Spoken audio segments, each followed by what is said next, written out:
Hello বন্ধুরা, তোমরা সবাই কেমন আছো?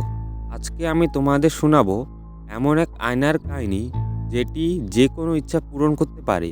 কিন্তু লোকে বলে না, কোনো কিছু সহজে পেয়ে গেলে তার কোনো না কোনো ক্ষতিপূরণ দিতে হয়। তেমনই আজকের কাহিনী। তো গল্পের শুরুতে আমরা দেখতে পাই একজন চোর বন্দুক টানিয়ে দীপক নামের এক ছেলের থেকে তার টাকা পয়সা সব ছিনিয়ে নেয় এবং বলে, আমি তোমাকে জীবন্ত ছাড়তে পারবো না, কারণ তুমি আমাকে দেখে নিয়েছো, তাই তোমাকে মরতে হবে। তখন দীপক বলে, আমাকে ছেড়ে দাও, আমি তোমাকে এমন এক জিনিস দিব যা তোমার জীবন বদলে দিবে।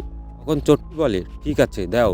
তারপর দীপক তাকে একটা বাক্স দিল। কিছুক্ষণ পর বাক্সটি নিয়ে তার বাড়িতে পৌঁছে দেশলাইট জ্বালিয়ে বাক্সটি খুললে হঠাৎ বাক্স থেকে একটা ভয়ানক মেয়ে বেরিয়ে এলো। তারপর মেয়েটি বলল, তোমার কি ইচ্ছা বলো, আমি তোমার সব ইচ্ছা পূরণ করব, কিন্তু একটা শর্ত আছে, তুমি যা চাইবে তার ক্ষতিপূরণ অন্য কাউকে করতে হবে। তারপর চোর বলল, আমার টাকার দরকার। এই কথাটা শুনে মেয়ে ভূতটি হাসতে থাকে এবং হাসতে হাসতে হঠাৎই ঘরের মধ্যে টাকার বৃষ্টি হতে থাকে। তারপর সে সেখান থেকে অদৃশ্য হয়ে যায়। পরের দিন সে খবরের কাগজে দেখতে পেল, যার থেকে সে বাক্সটি চুরি করেছিল সে শহরের সবচেয়ে বড় ধনী ব্যক্তি ছিল এবং সে মারা যায়। তার সাথে তার টাকা পয়সাও নিখোঁজ ছিল। 15 বছর হয়ে গেল এই ঘটনাকে। চোর এখন শহরের সবচেয়ে ধনী ব্যক্তি। সে ওই আয়নার বাক্সটিকে একটি ঘরে বন্ধ করে চাবিটি তার গলায় পরে নেয়। হঠাৎ একদিন তার ছেলের গাড়ি অ্যাক্সিডেন্ট হয়ে যায় এবং তার শরীর পুড়ে যায়। তারপর চোর অর্থাৎ রাজেশ এর ওই আয়নার কথা মনে পড়ে। তারপর সে বাক্সটি খুলে বলে, জাদুই আয়না, সামনে এসো। বলা মাত্রই ভূতটি সামনে এসে এসে বলল, অনেক দিন পর আমার কথা মনে পড়লো, বলো তোমার কি চাই। তখন রাজেশ বলল, আমার ছেলেকে বাঁচাও। তখন ভূতটি বলল, তোমার সত্য মনে আছে তো, কাউকে না কাউকে মরতে হবে। তারপর হঠাৎ রাজেশ আয়নায় দেখতে পেল তার প্রতিবেশী ছেলে পুড়ে গেল।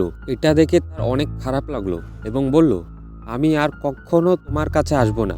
এটা শুনে ভূতটি বলে উঠল, মানুষ লোভী হয়, তুমি আবার আসবে, তুমি আসবে। কিছুদিন পর হঠাৎ রাজেশের স্ত্রীর বুকে ব্যথা সৃষ্টি হয়। ডাক্তার বলে দিল সে আর বাঁচবে না। রাজেশ আবার আয়নার কাছে যাবার কথা ভাবলো। ভূতটি বলল, দেখলি ফিরে আসলি না, বলেছিলাম আসবি আসবি, বল তোর কি চাই বল, কিন্তু সত্য মনে আছে তো। রাজেশ বলল, হ্যাঁ আছে, আমার স্ত্রীকে বাঁচাও। তারপর সে হঠাৎ আয়নাতে দেখতে পেল তার ছেলে মারা যাচ্ছে। ভূতটি হেসে বলল, কি হলো, এবার দুঃখটা বেশি হচ্ছে তো, ছেলে মারা যাচ্ছে বলে। এই কথা শুনে রাজেশ বাক্সটিকে ফেলে দিতে যাচ্ছিল, তখন আওয়াজ এলো, এমন করো না, না হলে পুরো পরিবার তোমার মারা যাবে।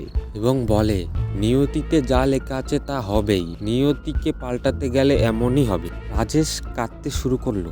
সে তার ছেলে শেষ কাজ করলো এবং অনেক টাকা পয়সা আর সেই বাক্সটিকে সে চোরের গলিতে অন্য চোরকে দিয়ে দেয় এবং বাড়িতে এসে তার স্ত্রীকে বলে, আমরা আজকেই এই শহর ছেড়ে চলে যাব। তারপর সে যখন জিনিসপত্র গোছাতে যায় তখন হঠাৎ সেই মেয়ে ভূতটি সেখানে চলে আসে। রাজেশ বলে, তুমি এখানে কেন এসেছো? ভূতটি বলে উঠল, সেই বাক্সটি তুমি যাকে দিয়েছো সে টাকা চেয়েছে। পরের দিন রাজেশের মৃত্যুর খবর আর তার টাকা পয়সা নিখোঁজের খবর সবার মুখে মুখে।